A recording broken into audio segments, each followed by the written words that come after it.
Hello everyone, and welcome to episode 6 of Dallas Watch. I am Warren Johnson, and today I want you to notice my tie. There's a special reason I'm wearing this tie, and I'll tell you why in just a second. But this is a tie from the Sons of the American Revolution. George Washington, these are the colors of George Washington. Evidently this is his favorite color scheme. And this little medallion here, this is the medallion for the Sons of the American Revolution. And I am a member of that august body. My great, I don't know how many G's in front of that grandfather, was a private in the Revolutionary Army out of North Carolina. He was in there twice. He was in there for a year, got out for a year, then came back in a year later. I guess they needed him later. And then later on, his family moved to Alabama, where they were handing out land there, and that's where they kind of settled. And I had a great-grandfather who was, as a 15-year-old boy, was a Confederate veteran. He served as a private in the Confederate Army in 1864, 1865, just a year. He was just a kid. They drafted near the end. But this episode is about a United Daughters of the Confederacy memorial that sits at Pioneer Cemetery in downtown Dallas. Right now, the City Council wants to remove that memorial. And there's a group that wanted to stop it, and with my experience with the Lee, even though we weren't successful in stopping Lee's removal and sale from Lee Park, I did have some help that I could bring to the table. So I'm kind of joined forces with them a little bit. Let me give you a story behind that memorial, and we'll throw up a picture here of the memorial so you can kind of have an idea what it is. And it's in downtown Dallas near City Hall, right next door to the convention center. It was originally created and built in 1896 by a renowned sculptor at that time, Frank Tisch, I believe is how you pronounce the name. And he created a lot of sculptures in that day and time, both Confederate, Union, and other things. But he's well known throughout the art world. And this was in 1896, a full 35 years after the war. These little widows and orphans who had been poor throughout because the South was economically devastated, as was Texas, because of the war. And it took them about that long before they could get back on their feet.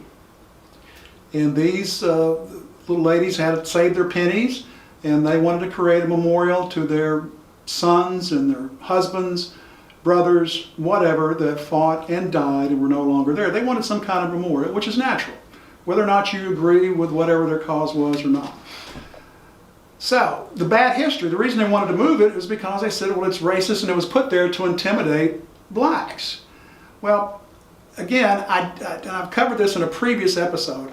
The logic doesn't make sense to me on that it was put there for that purpose.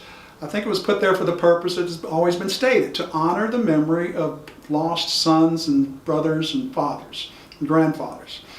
The racial lines at that time in 1896 were drawn. Nobody crossed them. So there was no need to waste that money to intimidate blacks because they weren't even trying to come over, really. And the Supreme Court passed a law, not a law, but they had a decision called Plessy versus Ferguson, where it came down that if you had accommodations for blacks, you could be separate, but they had to be equal accommodations. And so that was pretty much how things ran in the country for decades afterwards, probably until after World War II, when more civil rights legislation came in. So anyway, so now the city wants to move it. Even after, when the Lee statue was being removed and everybody else wanted all these Confederate statues to be removed, everybody was screaming, get them out of parks, put them in cemeteries, and put them in museums. Well, this one's in a cemetery. It was already there. Okay, so it's there and should be left alone. But the city of Dallas didn't want to remove it, or didn't want to keep it there. They want it removed. And I remember I sat and visited with a former mayoral candidate who lost, Scott Griggs, and we were discussing Lee's statue among some other things. And Scott is a very even-tempered guy. He doesn't show any kind of emotion. He's got that typical poker face. And he, when it came to this memorial, he got angry, and he said, about as angry, I guess, as he could get. The only time I saw emotion in his face was he hated that statue. and he wanted it gone. And he said city council hated that statute and they want it gone. Well, I'm sorry they're upset about it, but there's other people that are very happy with it there and they love it there and it ought to stay. Now, it's not, now the way the city went about this was a little, not quite right, all right, for lack of a better phrase here for right now. But in February of last year, or February 2019, this last February, the city council voted to remove the statute. And I was sitting there in council when it was voted to remove. The process is given when something like that happens because it was an historic overlay district where things cannot be removed unless the city landmark commission gives its approval to have it removed. Well, all these people on there are city appointees, or actually council appointees, and they, of course, did their council's bidding and they voted for it to go ahead with the removal. It took about 30 days. It's the process you have to go through. Now, when they decided that, there's one more, if a group does not like that decision, there's an appeal process. So an appeal was made to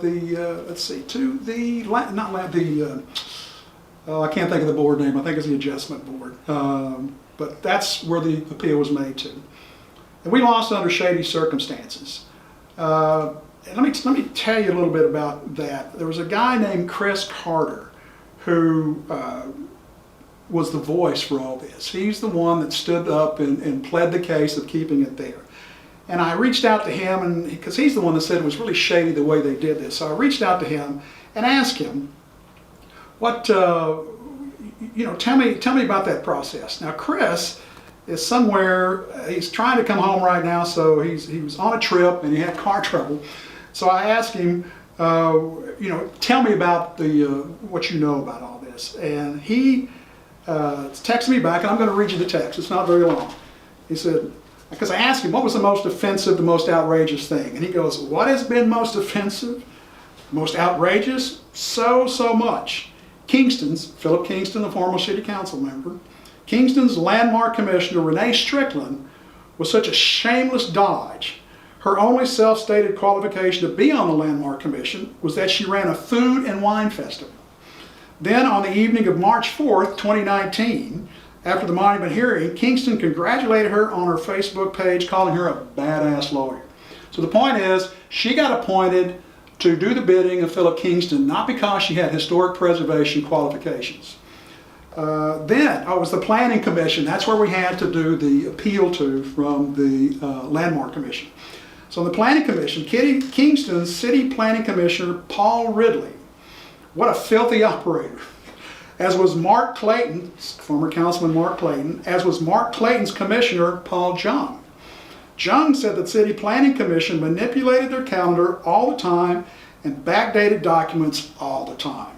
No big deal. This just sounds shady and illegal as heck to me. Also, sleazy, and see, Chris pulls no punches. Also, sleazy Gloria Tarpley, the chairwoman, who made us sit there until 7 p.m. In other words, you get there like 9 in the morning to start the meeting, and then you got to stay there all day until your time comes up. Because if they finish early and you're not there, then you're out. They gave a higher priority to all those filthy real estate developers, hustling them for a buck, than they did civic-minded citizens. And now, demanding a bond from those same civic-minded citizens. The city is just a cesspool of shameless scumbags. Chris, how do you really feel? Well, Chris mentions a bond in there. So here's the update.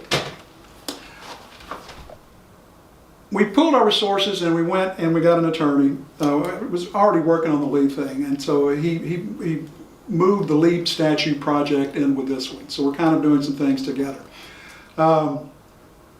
So we went to a court and tried to get a temporary injunction. I'm not a legal mind, but I think that's what we tried to get. The state district judge, Eric Moyer, would not hear it, would not have anything to do with it, so we appealed that decision. The appeals court came back and said, okay, what do you guys want to do? The city said, well, we want a $500,000 bond put on this group, us, to a performance bond to make sure if we're out any expenses, not the legal expenses, but any other expenses to protect the statue and so on and so forth, then they have to pay for it. The judge came back and said, well, $500,000 bonds is a little too much, okay, for this little group of people, little civic-minded citizens, as Chris says. We'll go with a $50,000 bond. So right now, we've got until December, let me get my act straight here, November the 9th to come up with the money. We can either come up with the $50,000 and let it sit there as a bond, or we can come up with $5,000 to go get a bond to do that. So right now we're trying to raise money for that. There's various groups. This is one of them.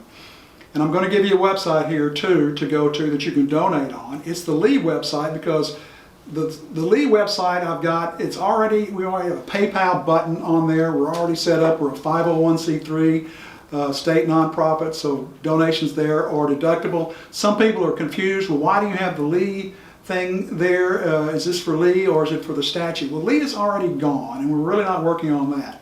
But in order to get the tax exempt status through the IRS, I had to tell them what we were doing, and this is what I told them.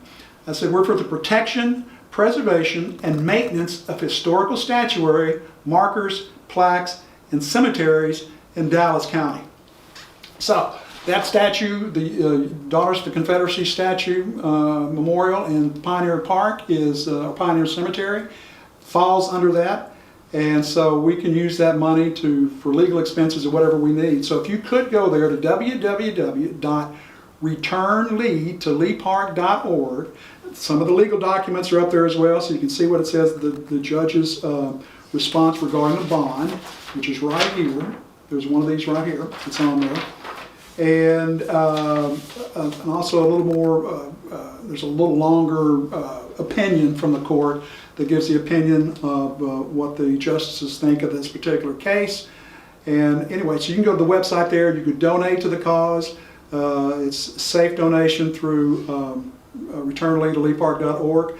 Also, a little later on, we're going to put up an address where you can mail a check to. You can, if you prefer to do it by check, you can mail it to me. I'll put the address up there, and just make the check out to Return Lee to Lee Park, and it will all be good, solid, tax deductible. So anyway, so that's where we are. We're still kind of in limbo with this. We're not sure how we're going to do it, but we were getting defeated so often. Now we're starting to get victories, and we thank the city of Dallas. Chris Carter's convinced, and I wish I could find the link. Chris went to City Council to speak regarding this and complain how shifty they were, and he did a superb job. It is on the city website there, but you can't copy and paste the link. You have to look through the whole thing. If I can figure out how to do that, I'll get it posted up here and we'll show that to you. But he did a superb job leading the City Council. And this is where the one where he went back to sit down, where Philip Kingston came up and said, by the way, you're not getting those statues back, which was probably sealed his defeat, because it showed what kind of a snarky little dude he is. So anyway, so he's gone. We don't have to deal with him anymore. So anyway, please go to that website. I hope you donate. Let's save this statue there in Pioneer Cemetery in downtown Dallas. And you guys have a good day. We'll see you on the next round. So long.